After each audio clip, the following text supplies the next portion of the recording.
Today I've got something cool for you all.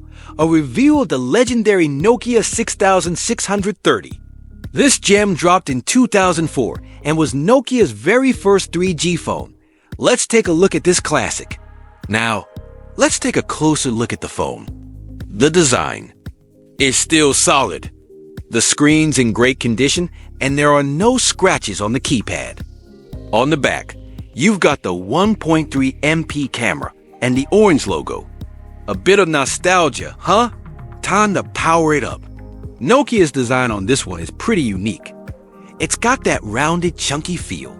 Feels really different compared to the other models, like the 6600 or 6680, but it's still super iconic dot. So let's take a look inside the menu. You've got your camera, messages, and web options. Let's try out the camera.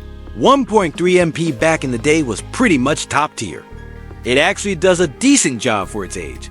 So here's the shot I took. Also, this phone still has Bluetooth, which is kinda wild. Let me show you the ringtone. It's just classic Nokia. Super smooth and the vibration feels solid too. Finally, I checked the version. It's the 2005 model with the same IMEI number as on the box. And while this phone has been used, it's still rocking and rolling. Before we wrap up, let me show you one more glance at the phone. The keypad is still in great shape, perfect for collectors like us. Alright, that's it for today's review. Thanks for hanging out with me and taking a trip down memory lane. Don't forget to hit like and subscribe for more old school phone reviews. See you in the next video.